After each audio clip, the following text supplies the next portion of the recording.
বাংলাদেশ জাতীয় মহিলা আইনজীবী সমিতির উদ্যোগে আইআরসি এর টেকনিক্যাল সাপোর্টে ইউরোপিয়ান ইউনিয়নের অর্থায়নে প্রোটেকশন কনসোর্টিয়াম প্রজেক্টের কার্যাবলী নিয়ে জেলা জজের সাথে এক শেয়ারিং মিটিং বিষয়ক কর্মশালা ও মাসিক সভা অনুষ্ঠিত হয়েছে। মঙ্গলবার বিকেলে কক্সবাজারের জেলা জজ আদালতের কনফারেন্স রুমে জেলা লিগ্যাল এইড অফিসার সিনিয়র সহকারী জজ বেগম সাজ্জাতুন্নেসায়ের সভাপতিত্বে জেলা লিগ্যাল এইডের মাসিক সভা অনুষ্ঠিত হয়। এ সময় বক্তারা নারী নির্যাতন দমন সহ নারী ও শিশুদের সকল সুযোগ ও অধিকার নিশ্চিত করা, নারী ও শিশুদের জীবনমান উন্নয়নে কাজ করার উপর গুরুত্বারোপ করেন।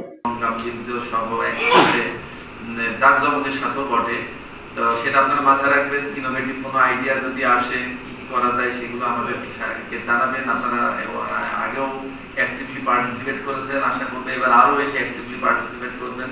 সভায় উপস্থিত ছিলেন জেলা লিগ্যাল এইড কমিটির চেয়ারম্যান এবং জেলা ও দায়রা জজ মুন্সি আব্দুল মজিদ, নারী ও শিশু নির্যাতন দমন ট্রাইব্যুনাল 1-এর বিচারক Zillur Rahman, chief judicial magistrate Akter Hossain, অতিরিক্ত জেলা magistrate Imran Hossain Sajib, civil surgeon doctor Asif Ahmed Howlader, jail super Mohammad Jabed Mehedi, Bangladesh মহিলা আইনজীবী সমিতির প্রকল্পের প্রকল্প পরিচালক নাফিস ইমতিয়াজ হাসান, ফারহানা রব সাথী সহ সংশ্লিষ্টরা।